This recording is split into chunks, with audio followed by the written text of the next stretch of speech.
Bonjour les enfants. Bonjour les enfants. C'est papa.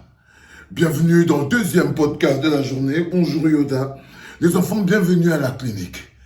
Yo, mon ami Apicoro, je t'ai prévenu hier, non? Avant d'abord que je te parle de ton accident, Apicoro, avant que je ne te parle du côté karmique de ton accident, la première question que je veux d'abord te poser, c'est qu'est-ce que tu partais fabriquer la nuit chez Audrey Ndep, ta collègue? La belle Audrey Ndep. Qu'est-ce que tu es parti faire? Tu es parti. C'est que tu as pris les attitudes du zoom là, du début jusqu'à la fin. C'est que c'est déjà toi le nouveau patron, donc tu pars déjà goûter tes collègues chez eux, man. C'est que tu as pris les attitudes du zoom là. Tu es vraiment le bébé zoom là. Hein? C'est que tu goûtes tes collaboratrices. Qu'est-ce que tu partais faire chez Audrey Ndep la nuit? Pendant que ta femme était à la maison, mon petit Bruno Bidjan. Tu es parti la Kotopi. Tu es parti Kotopi, ta collègue, cousin. Au vu aussi de tous, tu es parti Kotopi, ta collègue. Je sais que c'est ça. Tu veux nous empêcher de... Tu vas devoir quoi? Que tu n'as pas ta maison. La nuit, vous n'avez pas fini de vous voir au bureau. Non, tu as pris les attitudes du Zomlo, du début jusqu'à la fin, le droit de cuissage. Parce que c'est toi le nouveau patron, non? C'est toi le nouveau patron de tous les anecdotes. Ah, Picoro, je t'ai dit que c'est ton gros cœur. Je connais reconnaître quelqu'un quand il creuse le trou dans lequel il va tomber. Et toi, chaque jour, tu pèses un nouveau coup de pioche. Je t'ai dit, et je te le réitère, tu as encore le temps. Prends tes pieds. Tu prends Ivana, vous quittez sur cette histoire. Fiston. Parce qu'on va parler bientôt de toi, de retour à la 11e province, ou 2 mètres sous terre, frère. Tu as atteint un niveau. Ce n'est plus l'arrogance qui te pilote. On dit souvent que quand God veut te perdre, il te rend d'abord fou. Ce n'est plus l'arrogance qui te pilote. Hein. Ce n'est plus c'est la folie maintenant. Et qu'en ce moment précis, tu as pris toutes les attitudes du zoom là. Maintenant, tu pars chez Audrey Ndep la nuit. Tu pars à Kotopi en laissant Ivana. Bon, tu n'es même pas sûr si Ivana elle-même elle aussi, elle est en train de t'attendre et tout. Et c'est très important que tu comprennes que c'est ta vie que j'essaye de sauver. C'est ta vie que j'essaie de sauver contre toi-même, mon petit. Contre toi-même. Et après, quand je descends sur Internet ce matin, je lis sur la page, sur Internet, sur la page de lui, que toi, tu as fait l'accident. Donc, quand tu rentrais, donc, le bonhomme part donc chez Audrey Ndep la nuit, le petit Apicoro. Il part chez Audrey Ndep la nuit, ils boivent le vin. Ils boivent le vin. Ils racontent au Audrey Ndep comment c'est lui qui a déjà tout le pouvoir, comment c'est lui qui est maintenant assis, que c'est lui maintenant qui décide de la pluie et du beau temps. Il raconte à Audrey Ndep que le pouvoir des signatures, c'est lui. Le bâton de commandement, c'est lui. Même la veste du homme là. Il a fait comment, non? Donc le gars a passé toute la nuit à raconter ça à Audrey Ndep en buvant le vin. En buvant le vin. Je n'ai pas les précisions si tu as Kotopi ou Audrey Ndep. Mais bon, vu que vous buviez le vin et que tu es parti là-bas pour ça, tu es parti pour la convaincre que c'est toi le nouveau patron. Donc le gars passe donc toute la soirée à lui raconter que c'est lui le patron. Le zoom là, c'est de l'histoire ancienne, c'est maintenant lui. En ce moment, il est seulement en train un peu de faire comme si non, mais bon, il n'est même plus là, c'est déjà lui le nouveau patron. Donc si Audrey Ndep là veut rentrer dans... C'est ça, fils. Tu veux qu'est-ce que tu penses? C'est ça. C'est ça, mon petit. Qu'est-ce que tu penses? Est-ce que tu crois que tes pensées sont loin? Non. On te lit comme un livre ouvert. C'est psychologique. Tu es à la clinique et on te fait un traitement psychologique. Ça ressemble à la sorcellerie. Tu te demandes comment on connaît tout ça. Mais c'est une analyse de ton cerveau. Tu te demandes mais comment ils font pour savoir exactement ce que j'ai parlé à vous au Audrey Ndep.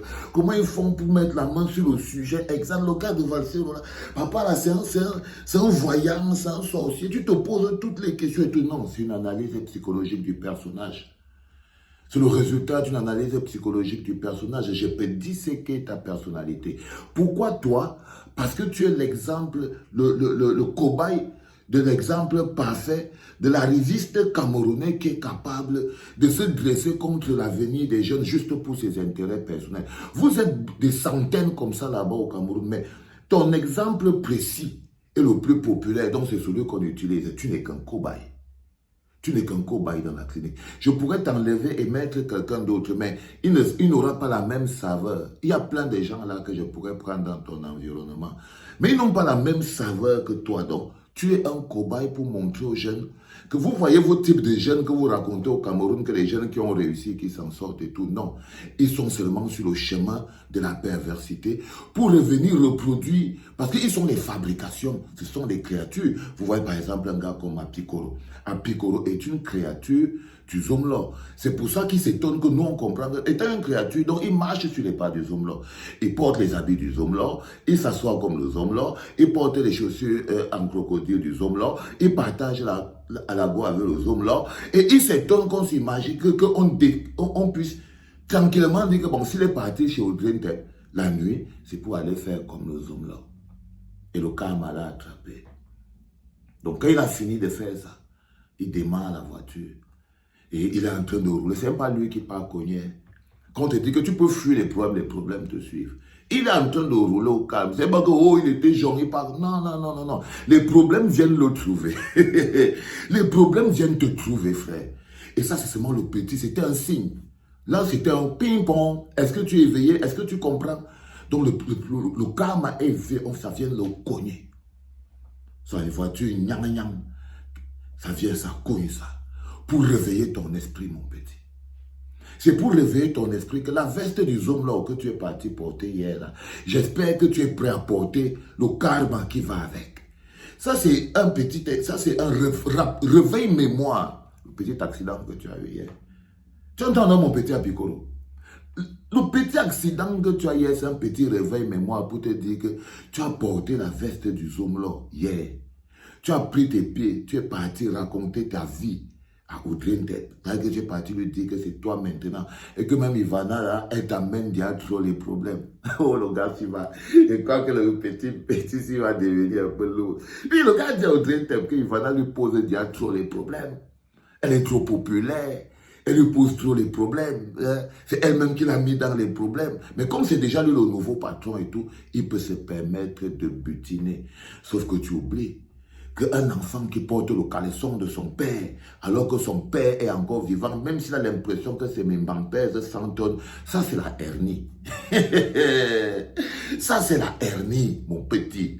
Même si, c'est pas parce que tu as porté le caleçon de ton père que tu t'imagines que tes membres, si tu sens un poids, parce que là tu es en train de sentir tes membres peser, non, ce n'est pas le pouvoir, c'est la hernie. Tu entends, non, Bruno Bidjan?